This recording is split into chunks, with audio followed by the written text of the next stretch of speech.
Bonjour, alors nous voici pour le 6e volet des processus cognitifs sur l'attention et la motivation qui sont liés, en tout cas je vais traiter dans ce thème-là de l'attention et de la motivation. Alors première chose, on va parler des différentes fonctions de l'attention. Donc il y a l'attention soutenue, c'est-à-dire que c'est ce qu'on va appeler une forme de concentration, ce qu'on appelle la concentration dans le langage courant, c'est-à-dire mobiliser de manière durable des ressources attentionnelles. Il y a l'attention sélective, qui elle, c'est une capacité de sélection d'une stimulation en présence de distraction. C'est qu'en gros, vous avez plein de distractions, vous avez des voitures qui passent, vous avez des vélos, et pourtant, vous allez vous focaliser sur ce qui va compter pour vous. Donc, il y a un processus d'habitude. Et dans la conduite, par exemple, d'un véhicule, c'est quelque chose qui va être très flagrant. Et on va avoir en fait un contrôle des interférences. Savoir ce qui nous interfère, ce qui peut nous faire bouger ou des choses où on a l'habitude que ça interfère et donc on va les laisser de côté. Donc on va sélectionner. Ensuite, il y a l'attention partagée. C'est-à-dire que si je me mets à regarder là-bas, intuitivement, en fait, l'être humain de par les neurones miroirs, va être attiré par l'objet en fait, de l'attention de quelqu'un d'autre. Et ensuite, préparation de l'attention, c'est de penser à l'avance ce sur quoi on va faire et qui a un grand impact sur l'attention en elle-même. C'est-à-dire que si vous vous préparez sur 2 boutons, par exemple, pour prendre un exemple simple, à appuyer lorsque vous voyez rouge ou vous voyez vert, et bien, si vous voulez, vous êtes beaucoup plus rapide que si vous vous préparez pas et ça arrive et vous devez le faire. Il va y avoir un temps d'adaptation pour pouvoir conditionner le cerveau, entre guillemets. Donc je vais faire une première grande distinction qui est importante dans l'enseignement, c'est la capture et la captivation de l'attention. En gros, vous avez une distraction et la question c'est de savoir cette distraction, est-ce que ça va être capturé? C'est-à-dire, est-ce que je vais être orienté vers le distracteur? C'est-à-dire que par exemple, je prends un exemple, vous êtes dans la rue, vous entendez en fait à un moment un grand klaxon, automatiquement, c'est inné, c'est très rapide dans votre cerveau, vous allez entendre et donc cette attention va être capturée. La question qui est très importante, ça on a peu d'effet là-dessus. En tout cas, la question c'est soit on module, pour faire le lien avec une classe, on module ici les sources de distraction, effectivement. S'il y a moins de distraction, il y aura moins de... Mais distraction, ça peut être intérieur, ça peut être extérieur. Il ne faut pas penser qu'une distraction, si vous voulez, c'est un autre élève, par exemple, qui perturbe. C'est-à-dire que la distraction, il y a aussi un modèle interne qui fait qu'on peut partir dans ses pensées. Donc la distraction, ce n'est pas forcément quelque chose qui est visible au sens du bruit. Il ne faut pas le voir uniquement comme ça. Et après, savoir en fait que ça... Une fois que la distraction a eu lieu, on a du mal à couper ce truc-là. Par contre, ce qui est important, c'est de savoir si l'attention est captivée. Si la captivation de l'attention, c'est qu'en gros, vous avez des processus moteurs, émotionnels et cognitifs qui se mettent en œuvre, et là, vous commencez à avoir une habitude. C'est-à-dire que si quelqu'un vous parle, et vous lui dites non, c'est bon, et vous vous mettez directement à votre tâche, en fait, votre attention aura été capturée, mais pas captivée. Si à un moment, effectivement, on vous parle, vous vous retournez, et effectivement, vous restez dessus, là, vous êtes captivé. Ça fonctionne très bien aussi avec les smartphones. C'est-à-dire que si vous avez un petit message, un message lumineux qui s'allume, par la force de l'habitude, vous allez avoir envie en fait, de regarder, en fait, mais par la force de l'habitude. Et donc, ça va captiver votre attention et complètement occulter la tâche que vous avez faite précédemment. Et vous déprogrammez de la tâche que vous avez faite. Et donc, ça va être très coûteux après de revenir dans cette tâche-là. Il m'a semblé important, en fait, c'était le moment en fait, dans la formation de parler de la motivation et du circuit de la récompense. En effet, en fait, la récompense en tant que telle, il y a 2 choses. Il y a le plaisir de la récompense et une émotion liée au plaisir. Et il y a l'effort pour obtenir cette récompense qui est la recherche du plaisir. Et ça s'apprend. C'est-à-dire que, imaginons que si quelqu'un n'avait pas cette partie effort, recherche du plaisir, vous pourriez éprouver du plaisir, par exemple, à manger une glace en plein été, mais pas faire l'effort de vous lever pour aller chercher votre glace dans le réfrigérateur, par exemple. C'est-à-dire qu'à un moment, ça signifie aucunement en fait, le fait qu'il y a un effort derrière. C'est juste que j'ai une émotion liée à la notion même de plaisir.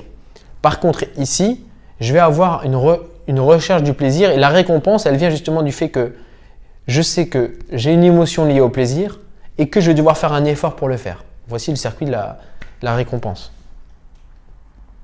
Et donc pour ça, en fait, je vais faire un petit peu d'anatomie. Bon, vous avez en fait l'hippocampe et l'amygdale. L'hippocampe qui est un des centres de la mémoire qui va mémoriser les événements positifs ou négatifs associés à un stimulus. Donc vous avez un stimulus qui est positif ou négatif. Et là, en fait, on va stocker la règle dans le cortex orbitofrontal.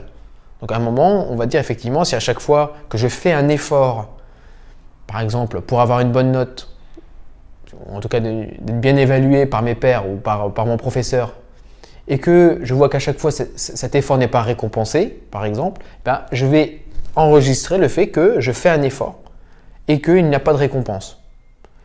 Si par exemple, si je fais un effort et je suis récompensé, ben, va se mettre en place dans le cerveau un stockage de cette règle qui fait que quand je fais un effort, je vais être valorisé, je vais être récompensé par le professeur, par mes parents, par mes amis. Après, c'est à voir quelle forme de récompense on peut avoir, ou la réussite personnelle. En tout cas, les récompenses sont diverses, mais je vais avoir une récompense liée à un effort.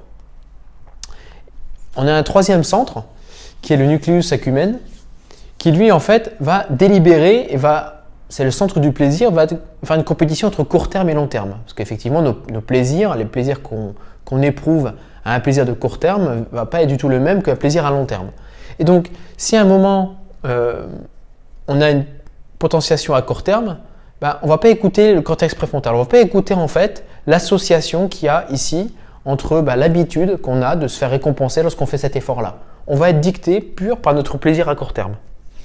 Si par contre, après, on a un contrôle à long terme, ben, on a une prolongation du phénomène qui renforce la connexion avec le nucleus accumen. Ça veut dire que si effectivement, vous voyez que systématiquement, certains élèves discutent ou prennent leur téléphone portable, c'est que ici, eux, ils ont enregistré une stimulation positive, non pas sur la règle du fait d'écouter le cours, mais sur le fait au quotidien, ils éprouvent du plaisir à lire leurs messages. Et ça arrive 100, 200, 300 fois par jour. Donc le moment où ça arrive, vous avez un contrôle qui est effectué en fait, à la fois sur le court terme et le long terme, et ça renforce en fait ce sentiment-là, ce centre du plaisir. Et donc, si cette règle elle est négative, c'est la règle qui est stockée, vous allez avoir des effets néfastes parce que, en gros, lorsque vous allez délibérer ici, en gros, la règle que vous avez stockée ici, elle peut effectivement desservir positivement l'élève s'il est valorisé, s'il est récompensé de son travail, mais négativement parce qu'il lui aussi se forge certaines habitudes qui vont le distraire, qui vont l'amener en fait à rechercher une récompense qui n'est pas celle recherchée par le professeur. Donc c'est à double tranchant. Et donc dans ce sens-là, donc là je reprends la récompense avec le plaisir et l'effort pour la récompense. Il y a une dernière partie anatomique qui rentre en ligne de compte, c'est le gyrus singulaire qui va lier motivation et effort. C'est-à-dire que la motivation va permettre de remonter le courant ici. Voilà, va remonter le courant dans le nucleus accumen pour dire attention, non, je ne vais pas prendre la règle que j'ai stockée, mais effectivement, comme je suis motivé, même si j'ai une règle qui me dit non, je vais être récompensé encore dans mon message, je vais quand même pas écouter cette règle du cortex préfrontal qui va toujours en fait, je vais pas écouter cette règle-là, mais ma motivation fera que effectivement, je peux baisser le volume ou augmenter le volume. Et donc, on voit ici que la motivation, en tant que telle, ne peut pas être la réponse à tout. Pourquoi ? Parce qu'en fait, remonter le courant ne signifie pas que le courant, il n'est pas là. Si effectivement le courant il est très très fort, par exemple sur une certaine forme de récompense par rapport à certains plaisirs, du téléphone portable, ou certains messages, ou certaines distractions entre les élèves, ça va être très difficile de remonter le courant d'une autre forme de motivation. En tout cas, lorsqu'il y aura la balance, la délibération, l'autre courant sera tellement fort, même si on remonte la partie, on va dire, éducative, elle ne sera toujours pas gagnante. Donc, c'est à la fois une habitude sur les mauvaises habitudes de récompense et à la fois remonter le courant, construire en fait des habitudes mais qui forment de la récompense. C'est-à-dire que si on remonte le courant, ce courant derrière, il doit être validé par une récompense. On ne peut pas en fait directement dire je vais remonter le courant, sois motivé et fais-le. Si derrière il n'est pas récompensé de cet effort d'avoir à la fois été motivé et d'avoir fait un effort pour une potentielle récompense, on va perdre tout l'effet de stockage en mémoire en fait dans le contexte préfrontal, de dire tiens, j'ai stocké en mémoire le fait qu'à un moment j'ai été motivé, j'ai fait un effort et ça a été récompensé. Il faut enclencher cette dynamique-là chez l'élève.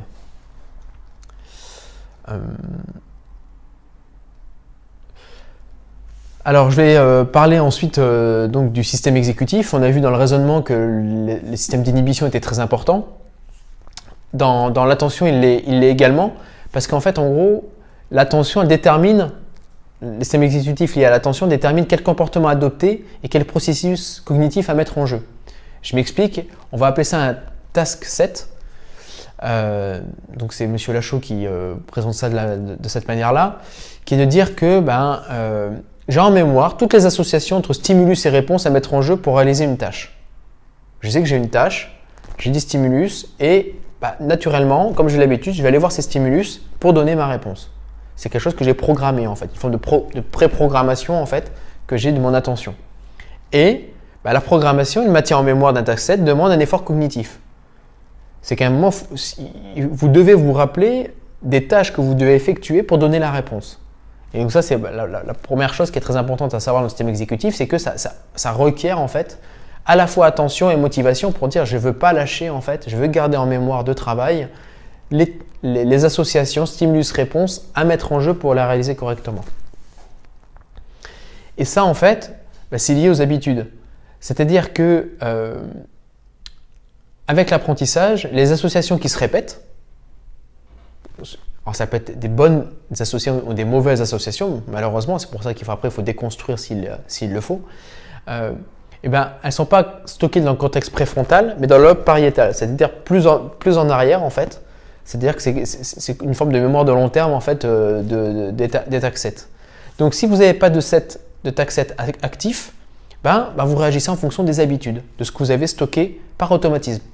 Si par contre vous activez le cortex préfrontal, vous avez un mode contrôlé. Et à ce moment-là, en fait, vous pouvez inhiber en fait ces habitudes.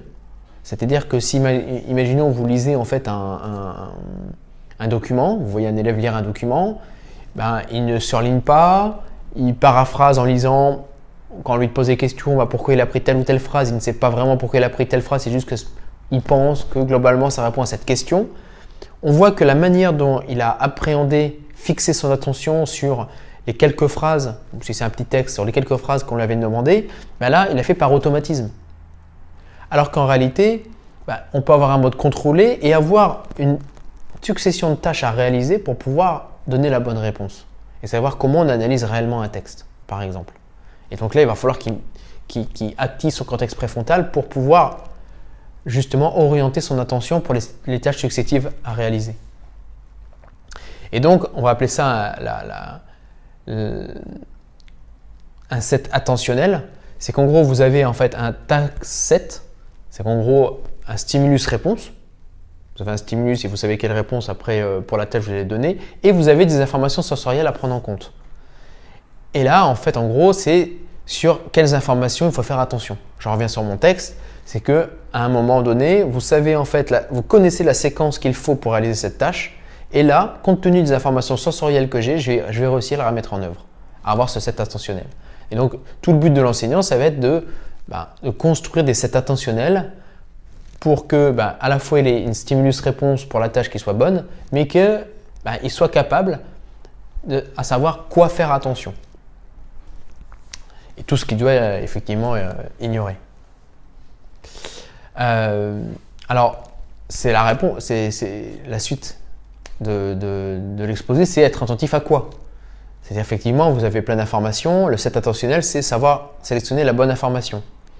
Et si vous n'avez pas préconditionné avec des objectifs hiérarchisés, c'est-à-dire qu'avant d'évoquer ce texte, avant d'évoquer la question, il faut savoir quel objectif, quelle tâche je vais effectuer.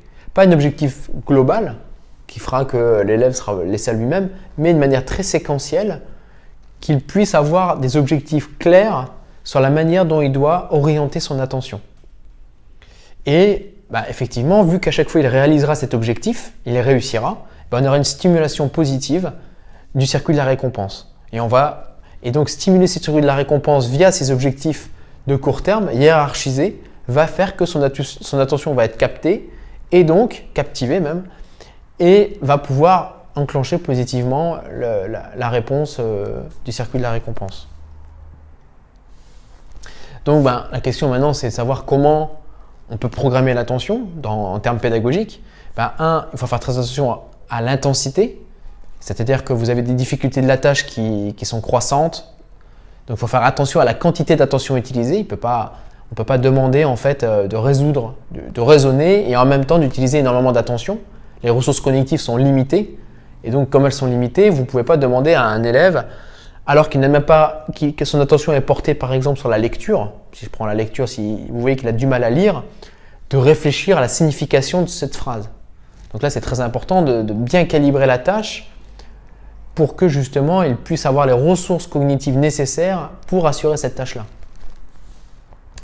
La cible, là c'est très important en fait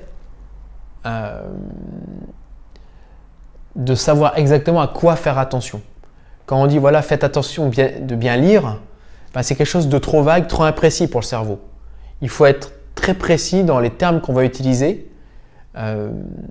pour avoir un task-set explicite et clair. C'est très important. Il faut indiquer ce qu'il faut faire et surtout ce qu'il faut penser.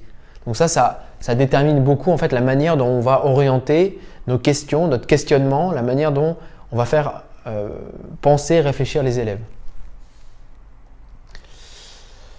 Ensuite, vous avez effectivement le timing sur disons